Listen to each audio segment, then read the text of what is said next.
Legend of Dragoon was one of my favourite RPGs in the early 2000s, and the first 4-disc PS1 game that I ever completed. Created by Sony Computer Entertainment of Japan to compete with the Final Fantasy series, Dragoon was an ambitious project. Over 100 people worked on the game over its 3.5-year development cycle, and it cost the company $16 million. I loved it at the time, but until my recent playthrough, I hadn't touched Legend of Dragoon in almost a decade. So, how has the game held up? Is it still worth investing over 50 hours? Let's find out. For players like me, the story is a very important part of an RPG. It's the thing that gets you invested and keeps you playing, and depending on the quality can have a massive impact on the experience.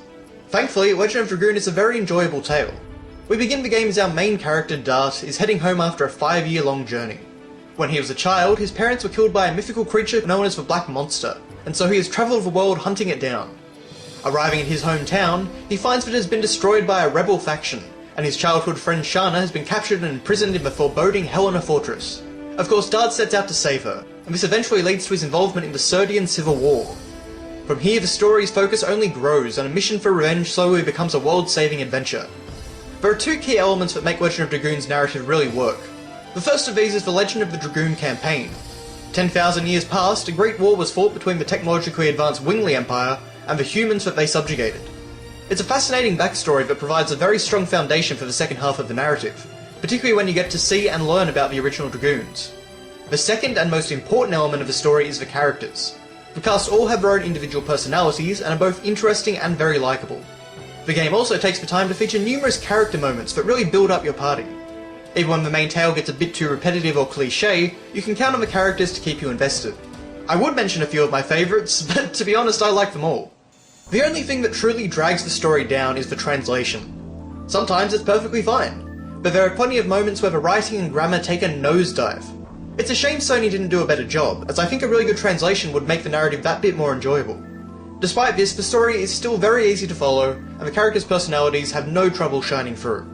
It's just a shame. As with any RPG, there's a lot to cover on the gameplay front, so I'm going to tackle it in 3 sections: the world map, field exploration, and combat. The world map system is a bit unusual in Legend of Dragoon. Rather than letting you walk to the ends of the earth a la Final Fantasy, you are restricted to linear pathways which connect specific locations, similar to Super Mario World except you can encounter random battles. With the exception of a short boat ride, there also aren't any vehicles or special traversal options, aside from a late game fast travel. Some people won't like this setup on principle alone, and it certainly does have problems. For example, there are a few areas, particularly on Disc 2, which you'll have to traverse back and forth multiple times, just because they're in your way. On the bright side though, this concept keeps the game focused, and generally lowers travel time. Exploring any of the game's many varied environments is basically what you'd expect. Walk around, talk to people, visit shops, find treasure, solve puzzles, and battle enemies. The Legend of Dragoon does include a number of good ideas that streamline this process. For example, if you press select, a number of arrows will appear which highlight the player character, along with all the entrances and exits on the current screen. As a few of the pre-rendered backgrounds can get a bit confusing and it is possible to lose track of your character, this is a very handy feature. Additionally, while the bulk of the game uses random battles, there are some areas throughout the story which feature enemies walking around on the field. I'm a big fan of this approach and found it to be a nice change of pace. Finally, I also want to highlight the unique dungeons and puzzles.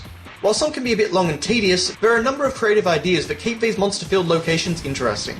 Speaking of monster-filled, combat is your standard turn-based affair. You can perform a standard attack, defend, which also restores some health, which is a really good idea by the way, use items, and run away. If you've ever played a Dragon Quest game, you basically know what to expect here. The only trouble I had with this system was determining turn order. It's not clear who's going to get a turn and when. This caused me some problems early on in the game, but became less of an issue as I fought more battles. Aside from that though, everything worked very well. But what does it do differently? Well, Legend of Dragoon introduces 2 unique mechanics which spice up the age-old formula.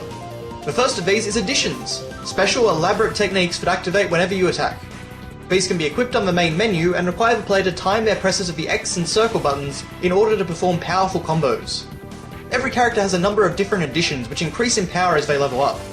I personally love this system, as it feels very rewarding and adds a layer of skill to every attack. However, some additions, particularly in the late game, can be very hard to pull off, and I've seen numerous people complain that the mechanic makes things too difficult. While I did have a lot of difficulty pulling off additions at the start of the game, every battle was an opportunity for practice, and so I got better and better as the game progressed. Getting good at additions isn't mandatory, but it can be a huge help, and does make combat much more interesting. Thankfully, there are some easier ones available, so players that are having trouble can just stick with those. This might actually be a good time to bring up the game balance. Apparently Japanese players complained that their version of the game was too difficult, and so Sony rebalanced the title for its Western release. I thought Dragoon was exceptionally well balanced and was pleasantly surprised that I never had to grind. Well, except for an optional super boss at the end. Some players may find the game a bit too far on the easy side, but on the whole I think it's pretty even, and there were a number of challenging boss battles. Now, when I was explaining the combat system, you may have noticed that I didn't mention magic. Legend of Dragoon doesn't contain your standard mage character or spell attacks. Instead, it features a special mechanic, the titular Dragoon transformations. As you progress through the story, every character in your party will gain this ability, and it proves to be very important. Upon transforming, you gain a power and defense increase, an immunity to status ailments, and the ability to use magic powers, which are more like limit breaks from Final Fantasy VII rather than traditional magic. Every Dragoon has their own unique abilities and elemental affinity, so some are particularly effective against certain types of enemies. However, there are a few caveats. To transform in the first place, you need to build up a character's power meter, which you can do by attacking. The higher level you are, the more meter you can build up, and the longer you can stay transformed. Additionally, as you cannot defend or use items in Dragoon form, you can't just transform on a whim during boss battles. You have to really plan ahead. The only problem with this mechanic is that, while the transformation and spell animations look fantastic, they do get very repetitive and tiresome. There is an option to shorten the morphing animations in the config menu, but I wish I could just press a button to skip these cutscenes. After all, sometimes I want to watch the full sequence. The last thing I want to talk about on the gameplay front is items and equipment.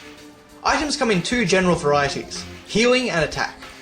Healing items do what they say on the tin, and attack items require the player to mash a button in order to deal damage to enemies in battle. In a way, these attack items are a replacement for the traditional magic system, but if you're like me, you'll generally try to conserve them for a rainy day. Unfortunately, there is a problem with the item system. You have a limited inventory, so once you hit 32 items, you'll have to start using things up or throwing them away. While it didn't cause me that much trouble, it's an annoying and outdated mechanic that shouldn't be in this game. There's no fun opening a treasure chest just to find out that you can't hold any more items. Thankfully, this limit doesn't include equipment, so you can have as many weapons, accessories, and armor pieces as you'd like. With that said, this is definitely not a loot game. You don't get upgrades very often at all. In fact, at some points, I found equipment upgrades to be very poorly placed. I would sometimes find weapons and armor that I outgrew many hours before, which is pretty disappointing. Thankfully, I only found this a common problem on Disc 1. Now onto the presentation. The soundtrack isn't always a hit, but when it's good, it is very good. There are plenty of memorable songs and fantastic compositions. One of my personal favourites has always been the Disc 2 world map theme.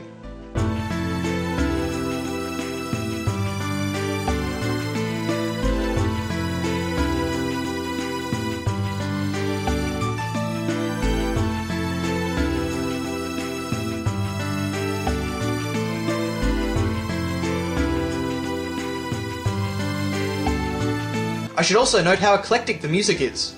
There are plenty of songs that you'd expect to hear in a PS1 fantasy RPG, but there are also many pieces that break from the norm, featuring a heavy focus on instruments like the drum or electric guitar. And then you have a few totally strange pieces like the menu music. But somehow, it all works, and generally feels cohesive. I also noticed some excellent soundscapes and ambience, which is fairly unusual in your standard JRPG. Impressively for the time, the game also features voice acting. And it's not good.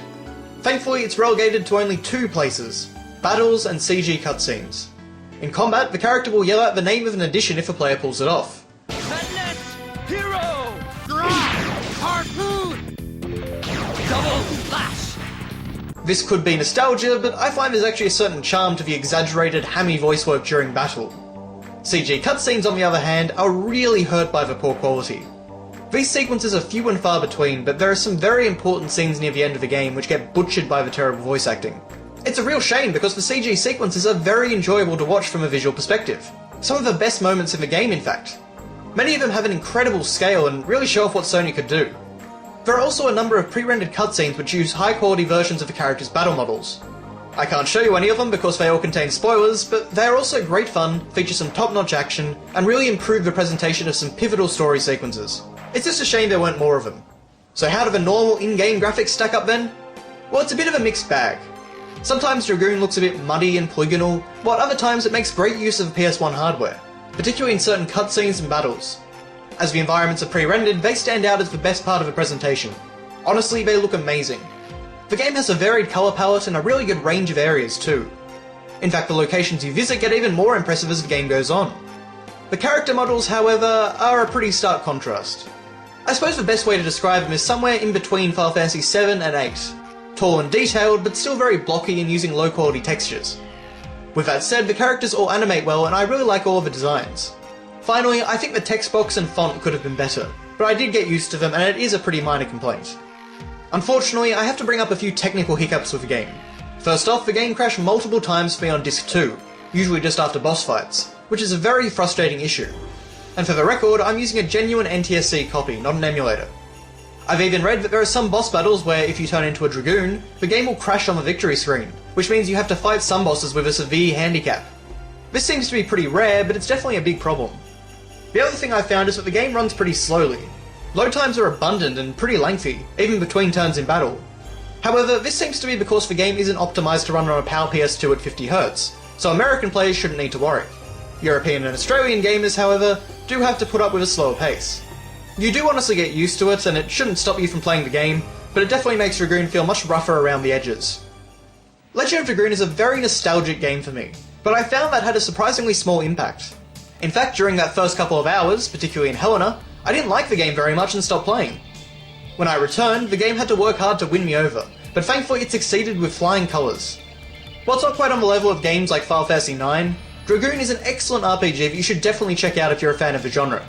You do have to overcome a few hurdles, and the slow start may put you off, but if you stick with it, you'll find an engrossing story, wonderful cast of characters, unique battle mechanics, excellent music, and high quality presentation. Simply put, you'll find a great game that'll keep you entertained for a very long time. Thank you very much for watching, and I'll see you next time.